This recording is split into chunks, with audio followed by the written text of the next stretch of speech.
Hey friends, welcome to Tori Talks TV. I'm Tori. And I'm Dr. S. On this episode, we'll be discussing Lovecraft Country, episode 6, which is called Meet Me in Daegu. I hope I'm pronouncing that correctly. So this is basically the backstory of Gia and Tick's relationship. And this really was done so cinematic-like that I was so engrossed in the emotions. I thought I was watching a movie. Definitely. I think, it's been building up since like the very first episode. We've been wanting to know more and more about this person that he knew in Korea. And like last episode, especially, we got that like cliffhanger, like, okay, we're finally gonna know. And then, yeah, it was just so beautiful. And I think that it was subtitled really like contributed to all the like the emotion, because like they just had to perform so well or just to like see the emotions on their faces. It was just like, yeah, it was breathtaking. It was really well done. And for someone like me who doesn't really love to read subtitles, I didn't even notice it. It didn't bother me at all. It was really good. And I have to give a lot of credit to the actress Jamie Chung, who plays Gia. She was so good. Like captivating. So much emotion expressed. Like, oh my gosh. Remember I told you she was on The Real World. Like that totally blows my mind, because now I'm thinking like this show, like from didn't you say Full House? Like she's from Full House. Journey Smollett. From the MTV The Real World. Like, how is that possible that now there are these like amazing actors like doing this, like so good. Oh my gosh, I know.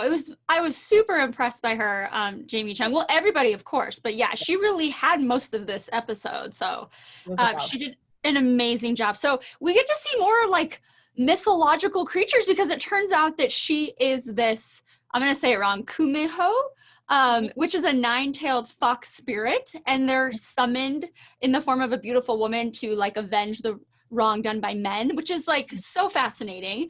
And I don't usually love the supernatural part of things, but this is so cool. And she's supposed to absorb these souls and like the relationship with her mother. It was so much, but it was done so well that I wasn't like confused. I'm usually like, wait, what's happening?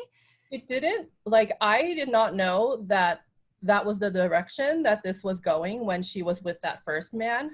I was like, what, why does she need 6 more? I don't really understand. And then when she like became the Kumiho and like with all the tails, I was like, were you like jaw dropped? Yes, I wasn't expecting that at all. No, every episode has been like this for Lovecraft Country, like every single one. But this one, I feel like, or maybe every episode just outdoes itself, but this time I was just like, where did that come from? Yeah, I was like, is somebody pranking me here? Like, what's happening? And then I was totally in it, like the whole, like, I don't know, I've kind of heard about the mythology of the Kumiho, but not really in detail. But I was so interested in how like she took on all the memories of the men. It was so like I don't know, just fascinating. It was, I know. Yes, because, we're almost led to believe when the mother says that their family can't be whole again until she brings home a man. I was like, oh man, that storyline. I mean, it's the 50s, I get it. But, and it's just, like you said, it's totally not what we expected at all. You couldn't even guess that. No. Which is exactly why the show's amazing. But yeah, so then when America comes in and it's like the whole war setting, and then we finally get to see Tick. But gosh, that was so tense when they find out that there's a traitor amongst the nurses, and it's her best friend. And I knew when they took her away that she was going to be tortured, because why did they shoot the other women but then take her away? Oh yeah, and then when we saw Tick shoot the one, I was like, we already knew that he had done all these terrible things that he feels so awful about, but for us to like actually see it, it was so, it just got to me. And like I really thought that the translator character, the Korean American who also spoke about being drafted, and they just like, I love how Lovecraft Country just does these little moments where they just exchange like one little line, but it's like a total social commentary, because they're talking about how like they're like fighting for this country that doesn't even respect them. Like in the US they just call them gooks, and she's like, well, why are you here? And it's because he got drafted. Right. And like Tick is trying to escape because the world that, like Black people are treated so poorly in the US, and then he comes to war and he tries to like escape like one bad situation to come to another. it just like killed me. And then the whole scene with her, like with him talking about why he reads books to escape.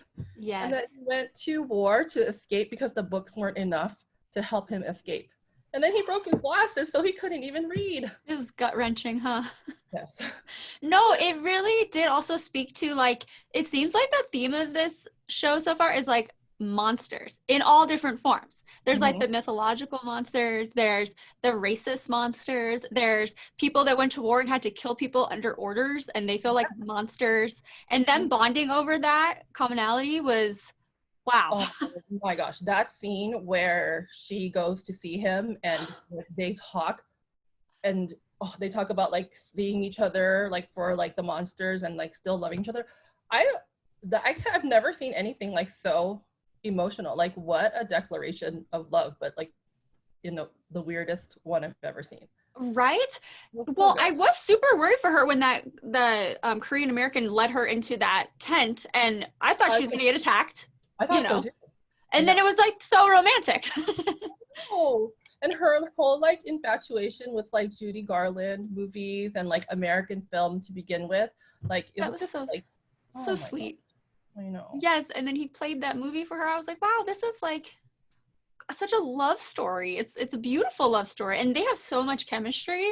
And then when, you know, because she's coming into this upset that he, you know, contributed to the death of her best friend, but she falls for her, and then her mom telling her that she can't love anybody, and that whole, you know, complex relationship. Their daughter relationship was really like, it really spoke to me because, like, you know, having like, I have a relationship with my mom where I think I'll never do like enough to make her happy, and then she had this whole thing too where I was like, 100 souls.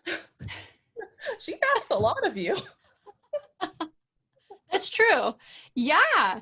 And then to find out the backstory of her daughter being raped by her mom's husband, and it just, all of it was like, it was so original. I've just never seen anything like it. All of that kind of like, I don't know if I 100% followed the exact story, but I know she like called in the Kumiho to like avenge that, right? Yes, exactly. She went to the shaman.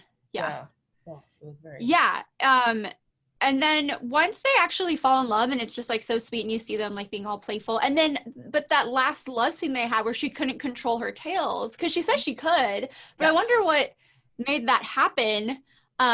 She just maybe got lost in the moment, I don't know, but yeah, then her seeing his future and seeing the part where he tortured the best friend. But then that makes sense when he was like, how did you know? Because she's like, if you go home, you'll die. And we came full circle. I know. So many. I know. I was wondering about that too, though. So the other times she's kind of like controlling herself, like not fully giving in, right? But if she actually like truly gives in, then she'll kill him.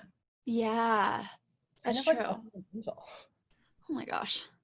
So then he's just left thinking like, what the heck was that? Yeah, I know. I mean, can you blame him for leaving? Because that was kind of scary. For sure. Kind of. Yeah. It's a complicated relationship for sure. Yes. But yeah, wow. Another extremely fascinating episode of this show. There's just blowing my mind. And now there's like a love triangle that now we have to kind of decide, like as viewers, like where do we, like who do we root for? Is there going to be, like, I feel like there's no like heroes or like clear-cut people who you can like really root for, you know? Yeah, that's true. Yeah.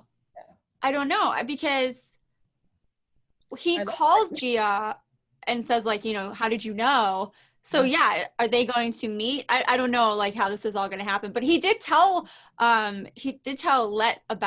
about her, so she's aware there was another woman involved. But yes, are they all going to meet? Awkward. Yeah, and the next episode seems like it's gonna not address this yet at all, so it's probably tabled for. But we get to see Hippolyta, which I know. Oh, it looks epic. Yes. I'm so excited. Yeah, we had a little bit of like a love story, romantic movie. Like this one's going to be like adventure. I can feel it. It's going to be good. Yeah. Yeah. Oh, this show is just, it never ceases to amaze me. Anyway, All right, that's all we have for this episode. Please like, comment, and subscribe, and then we'll see you next time when we review episode 7 of the amazing Lovecraft Country. Bye-bye. Bye.